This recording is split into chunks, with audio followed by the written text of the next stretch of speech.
어떤 경우에도 사람의 문제로 문제의 원인을 파악하면 개선은 거의 불가능합니다. 개선되긴 하네요. 뭡니까? 사람을 바꾸면 되겠죠. 네.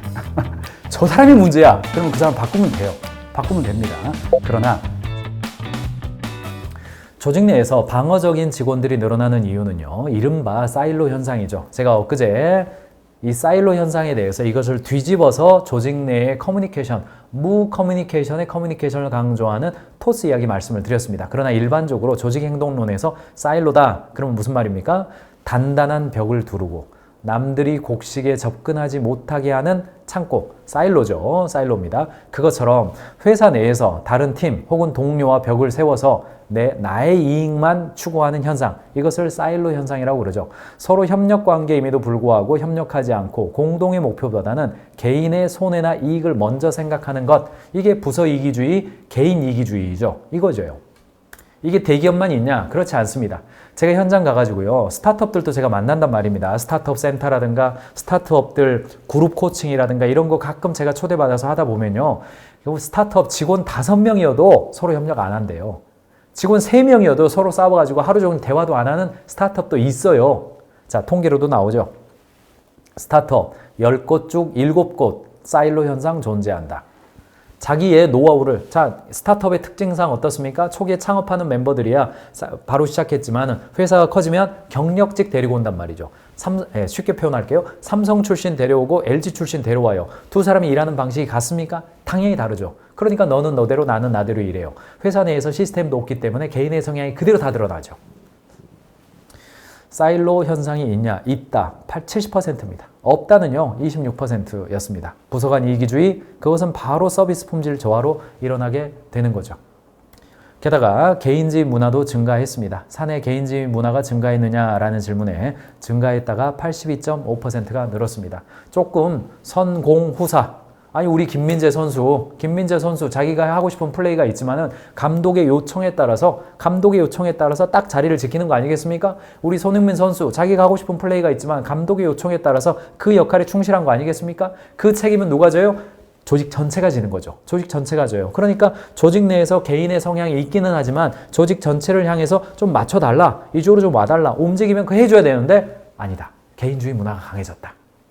직장 내 개인주의 문화 증가했다가 82.5%고 왜 그랬냐 해봤더니 개인의 삶을 우선시하는 가치관이 증가다. 77.5%죠. 77.5%가 개인의 삶을 우선시하는 문화예요. 그러면 개인주의가 틀린 거냐? 꼭 그런 건 아니죠. 개인주의 관점에서도 수평적인 개인주의와 수직적인 개인주의가 있습니다.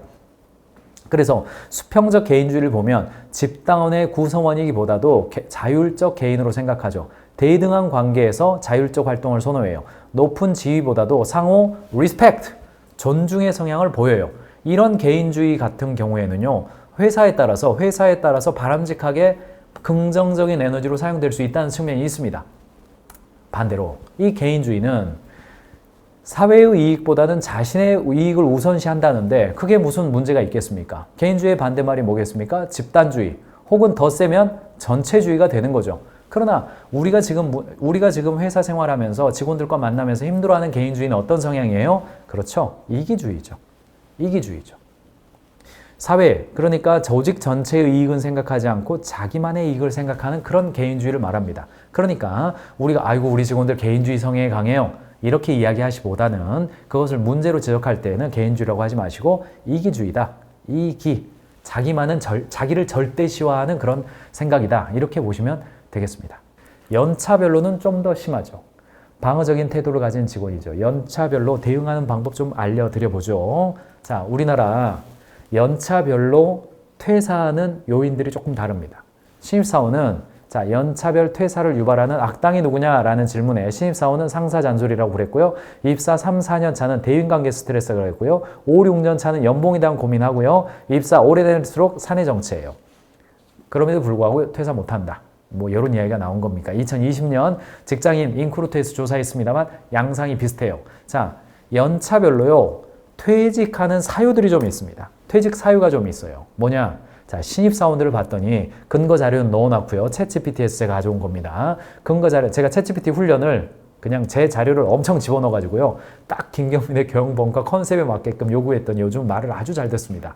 근거 링크를 잘 걸어놨어요. 근거로 구체적으로 확인하고 싶으면 제가 붙여놨으니까 들어가서 확인하시면 되고 봤더니요.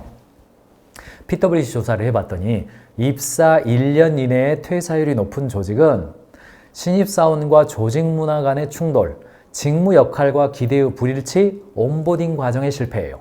요게 직원들을 소극적으로 만들고 결국 퇴사까지 만든다는 거예요.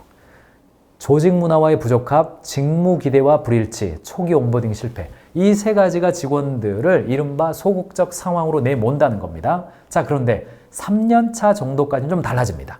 1년 넘었어요. 1년 넘으면 어떤 상태가 되냐? 자, SHRM, 미국 인사관리협회죠. 2022년 조사에 따라 보니까 HR 전문가의 61%가 경력 개발 및 승진 기회 부족을 퇴직의 주요 요인으로 뽑았습니다. HR 담당자들한테 물어봤더니 당신 내 1에서 3년차 직원들이 왜 퇴사하냐? 물어봤더니 경력 개발 기회 부족이에요. 승진 가능성 없고 직무 만족도가 그래서 감소해요. 자, 그러니까 2년차, 그러니까 만 1년이 넘은 2년차부터 4년차가 되기 전 사실은 여러분 우리 회사에서 일 많이 하는 실무급이잖아요. 요 사람들은 핵심이 뭐라고요? 소극적이 되는 핵심의 요인 경력 개발 기회, 승진 가능성이에요. 이때 확 올라가고 싶거든요. 근데 그냥 나의 어떤 그 가치가 확 올라가고 싶은데 여기에 계속 있다가는 안 될 것 같아. 여기에 있다가는 나 물경력 돼가지고 내 인생 그냥 피폐해질 것 같아. 요게 핵심입니다. 요게 핵심이에요. 자, 근데 3에서 5년 차. 이제 대리에서 과장 될까 말까? 요 정도란 말이죠. 요 정도예요. 봤더니 갤럽 연구가 있어요. 직원의 45%는 퇴상할 수 있었으며 그중 상당수가 보상 및 복리후생 개념이에요. 그러니까 3년에서 5년 사이는 약간 퇴사 원인 중에 1순위로 올라오는 게 뭐냐면 보상입니다. 업무 과중 그리고 관리자의 문제예요. 보상이 이슈가 되는 건 뭐다? 3년에서 5년 정도 됐을 때 야, 내가 열심히 해가지고 여기까지 왔는데 여기서 받는 내 월급이 적절할까? 요 고민을 제일 많이 하는 지점이에요. 그리고 기회가 되면 올라타는 겁니다. 파도를 받고 타는 것이고요. 기회가 안 되면 그건 제 일이 아닌데요. 지금도 바쁜데요. 이렇게 되는 겁니다. 이렇게 되는 거예요. 자, 그 다음에 5년 이상 장기 근속하는 이유를 봤더니 워크 인스티튜트에서 2020년 보고를 봤더니 장기 근속하는 직원의 퇴직 사유 1순위가 뭐냐면 조직 문화와 부적합, 안전하지 않은 근무 환경, 의사소통 부족이에요. 그러니까 조직의 변화에 대한 불만, 개인적 가치와 조직 가치 간의 불일치, 경력 정체감.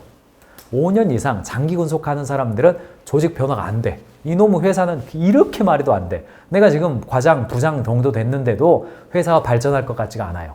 발전할 것 같지가 않아. 그리고 아이고 나는 이제 웬만한 데 가면 이 정도 연봉 비슷하게는 받을 수 있으니까 나 하고 싶은 일 좀 하고 싶어. 이런 생각이 되는 겁니다. 대표적인 방대한 연구 하나만 제가 가져왔는데요. 이게 뭐냐면요. 미국 콜센터 산업 종사자 5만 명 이상의 퇴직 데이터를 분석한 연구가 있었습니다. 이 하우스만이라는 사람이 연구를 했는데요. 2015년도에 리뷰지에다가 발표를 했는데 근속 기간별, 그러니까 1년 미만, 1년에서 3년, 3년 이상 퇴직 사유를 분석하고 이직률 패턴이랑 심층 인터뷰까지 했어요. 이런 자료가 있는데 어찌 제가 가져오지 않을 수가 있겠습니까? 왜 직원은 머무르는가에 대한 연구예요. 핵심 결과만 딱 보여드리면 자, 1년 미만의 핵심 퇴사 원인, 소극적이 되는 원인 뭐냐? 일치하죠. 다른 연구 결과랑 일치하죠. 여러분들 입사 1년 이내다. 그러면 이게 핵심이라니까요. 직무 부적합, 초기 기대에 대한 불일치, 온보딩 실패. 이거예요, 이거. 이것 때문에 소극적이 되거나 딴 데 올라탈 수 있다. 퇴사하는 거예요. 이거 잘 잡아야 됩니다. 두 번째, 1년에서 3년이에요. 4년 차 미만. 승진이에요, 승진. 경력 개발 경로예요. 여기에서 계속 일하면 내가 불경력 되나? 내가 지금 PD예요. PD인데 여러 가지 막 해볼 수 있어. 마케팅이에요. 마케팅 막 해볼 수가 있어요. 내 영업이에요. 영업 막 돌아다닐 수가 있어요. 기획이에요. 기획해볼 수가 있어요. 컨설턴트예요. 현장 가서 막 변화해보고 막 열심히 막 밤낮 없이 한번 일해볼 수 있는 거예요. 경력 개발 경로가 있는 거예요. 그럼 퇴사 안 합니다. 열심히 일할 기회를 주면 됩니다. 좀 이따 말씀드리겠습니다만 물론 유능감이 있어야 돼요. 계속 실패하면서 이러면 안 됩니다. 그 다음에 3년 차 이상 비교적 장기는 뭐냐? 업무 과중, 관리자의 갈등, 조직 변화에 대한 실망이죠. 일맥상통하죠. 5만 명을 대상으로 조사하는 것이나 각각 다른 기관에서 발표한 내용이나 핵심이 뭡니까? 초기에는 온보딩이 중요하다. 기대했던 것과 일치하는지 맞춰주는 게 중요하다. 실무로 열심히 뛸 때는 승진과 경력 개발에 대한 전문성이 올라가고 있다라는 그 유능감을 주는 게 중요하다. 3년 이상 되면 뭐예요? 업무에 대한 양이나 조직 변화, 이놈의 조직이 언제까지 성장할 수 있는가에 대한 관점이다. 이렇게 보시면 됩니다. 직원 유형별 소통 방법은 칠판에서 설명을 하고 다시 한번 돌아오도록 하겠습니다. 오늘은 소극적인 상황에 직원들이 들어가지 않도록 하는 방법에 대해서 말씀드리고 있어요. 아마 모든 직원들은요, 원하는 것이 프로액티브하기를 원할 겁니다. 이게 선도적이다 혹은 주도적이다 이렇게 볼 수 있겠습니다. 그거보다 조금 못하면 액티브한 직원이 되기를 원하시죠. 그런데 많은 경우는 패시브로 넘어가고 필요한 경우 냉소적이 되는 거죠. 네거티브, 부정적이 되는 겁니다. 일반적으로요, 정규분포로 보자면 액티브하고 패시브가 거의 70% 정도 될 겁니다. 아마도. 그럼 프로액티브한 사람이 한 15% 정도 되고요. 네거티브한 사람도 15% 정도 될 겁니다. 이것을요, 여러분들이 정규분포 그래프를 그리면 여기에 누가 있고 아마 이렇게 다 나옵니다. 전부 다 이름 쓸 수 있어요. 이름 쓸 수 있습니다. 그런데요, 중요한 게 있습니다. 사람이 처음부터 프로액티브한 사람 없고요. 사람이 처음부터 네거티브한 사람도 없습니다. 그러한 상황이 있을 뿐이에요. 그러니까 경영자가 해야 될 일은 뭐냐면 저 사람이 네거티브냐 액티브냐 그걸 판단하는 게 아닙니다. 뭘 봐야 돼요? 시간을 달리해서 저 사람이 1년 전에는 액티브했는데 지금이 패시브해졌네. 왜 그랬을까? 반대로 저 사람이 1년 전에 패시브했는데 지금은 프로액티브해졌네. 왜 그랬을까? 그걸 보는 겁니다. 그러므로 경영자는 왼쪽으로 가도록, 자, 프로액티브 쪽으로 직원들이 이동하도록 하는 장치가 필요한 거예요. 첫 번째 가장 중요한 게 뭐냐? 격려입니다. 격려 주도성이에요. 핸즈 온 워킹이죠. 그가 어떤 일 하는 것에 대해서 격려와 인정을 해주는 거예요. 그가 어떤 일 할 때 가능하면 스스로의 판단으로 해볼 수 있도록 하는 겁니다. 이게 뭐 때문에 그렇습니까? 즐거움이라는 요소가 프로액티브하게 가는데 핵심이기 때문에 그렇습니다. 즐겁게 해보자. 즐겁게 하는 장치들을 계속 생각하는 겁니다. 두 번째가 뭐냐? 의미와 공헌입니다. 의미감과 공헌감이 어떤 걸 줘요? 보람을 줍니다. 보람을 느낄 때 사람들은 프로액티브해져요. 주도적이 된다는 이야기예요. 세 번째는 뭡니까? 영향력과 유능감입니다. 아, 내가 뭐 했더니 괜찮아, 좋아. 이게 뭐예요? 이게 성장입니다. 여러 통계에서 이야기하지만은 내가 나이를 할 때 성장감이 없으면 퇴사를 생각하고 수동적이 된단 말이죠. 이런 쪽을 많이 만들어내는 것이 경영자가 할 일이에요. 이런 상황을 많이 만들어내야 됩니다. 반대로 오른쪽으로 가는 경우도 있습니다. 이런 상황이 생기면 직원들은 오른쪽으로 이동해 버립니다. 즉 네거티브, 패시브를 넘어서 네거티브까지 간다는 이야기예요. 첫 번째는 뭡니까? 가장 하면 안 되는 게 뭐예요? 비난입니다. 그 다음에 질책이에요. 비난과 질책은 직원들로 하여금 정서적 압박감을 극한으로 올려버립니다. 그래서 야, 이것저것 하지 마. 그냥 가만히 있는 게 제일 나아. 야, 내버려 둬. 야, 새로운 거 하지 마. 야, 괜히 했다가 말 들어. 야, 아이디어 꺼내지 마. 그거 하면 우리 한다? 예. 비난과 질책을 많이 받는 경우는 정서적 압박 속에 들어가기 때문에 네거티브 쪽으로 갈 수밖에 없습니다. 그 다음에 뭡니까? 타율입니다. 시키는 대로 해. 피동. 야, 너는, 야, 생각은 내가 할 테니까 너는 실행하라고. 지금, 왜 네가 지금, 야, 그런 생각은요, 과장 넘은 다음에 하란 말이야. 그렇죠. 이게 뭐예요? 경제적 압박입니다. 경제적 압박입니다. 타율적이고 피동적이 되어서 인센티브나 페널티로 바로 직결되는 거죠. 경제적 압박입니다. 그렇게 하면 너 지금 뭐, 야, 너 인상 없어? 승진 없어? 이렇게 가는 거예요. 그리고 마지막으로 권태죠. 권태로움이죠. 타성이죠. 권태로움과 타성입니다. 이게 타성이라는 단어 한 번 더 적겠습니다. 권태로움이죠. 아무런 자극을 주지 않는 거예요. 내가 뭐 했는지 안 했는지 뭐 그런가 보다, 뭐 하면 하는 거고 말면 마는 거고 하던 대로 해라. 이게 제일 안 좋은 겁니다. 이게 직원들을 패시브 혹은 네거티브로 이동하게 만드는 거예요. 여러분의 회사에서 어떤 단어들이 지금 많습니까? 즐거움, 보람, 성장, 격려, 주도성, 의미, 공헌, 영향력, 유능감 이런 게 많습니까? 아니면은 비난, 질책, 정서적 압박, 타율, 피동, 경제적 압박, 권태로움, 타성 이게 많습니까? 직원들은 수동적이거나 소극적인 직원이 있는 게 아니라 그런 상황이 있을 뿐이라는 겁니다. 그러므로 적극적인 직원을 확보하기 위해서 가장 확실한 것은 뭐에다가 방점을 둔다? 책임의식입니다. 책임의식 혹은 책임주의입니다. 책임주의입니다. 이 책임이라는 단어는 개인적으로 저는요, 이 책임이라는 말 안에 스스로 그만둔다도 포함되어 있는 개념이라고 저는 생각합니다. 굉장히 좀 센 이야기입니다만, 그러면은 책임의식이 큰 사람들을 어떻게 확보하고 유지해야 될 거냐? 사원급. 여러분들 이런 사람 채용하시라는 이야기를 제가 말씀드리고 싶어요. 소극적인 사람이 되지 않는 유일한 방법은 책임의식이 원래부터 있고 자신의 삶에 있어서 책임을 지면서 살아가는 사람이 조직 내에서 많아지는 거예요. 1번, 신입은 무엇인가를 끝내보는 것. 끝. 완수죠. 끝내본 경험. 무엇인가를 완수, 끝내본 경험이 있는 사람을 신입사원으로 뽑으시기 바랍니다. 동시에 신입사원으로 들어왔으면 어떤 일의 시작부터 끝까지를 완수할 수 있게끔 하는 형태로 일을 시켜야 됩니다. 그래야 그 사람이 책임의식이 큰 사람으로 발전할 수 있어요. 그러다가 대리 정도 됐다. 대리 정도 됐다. 그러면 뭐예요? 18개월이에요. 18개월 이상 지속해본 경험. 18개월 이상 지속한다 이 말이 하던 대로 한다는 말이 아니라 개선과 집중입니다. 딥다이브예요. 아마존에서 하는 이야기잖아요. 딥다이브예요. 뭔가 일을 시작했는데 잘 안 되죠. 어떤 일을 하는데 잘 안 돼요. 그런데 최소한 1년 6개월. 자, 1년 6개월이라는 숫자는 그릿이라고 하는 책에서 왜 1년 6개월인지 여러분 판단하시기 바랍니다. 최소한 1년 6개월 이상 집중력을 잃지 않고 그 일에 대해서 계속해서 집요하게 물어뜯고 반드시 내가 이것을 해결하리라. 왜 해결이 안 될까? 나는 이거 해결하기 전까지는 다른 일 절대 안 할 거야. 반드시 해낼 거야. 라고 하는 경험을 만들어줘야 됩니다. 대리 때까지.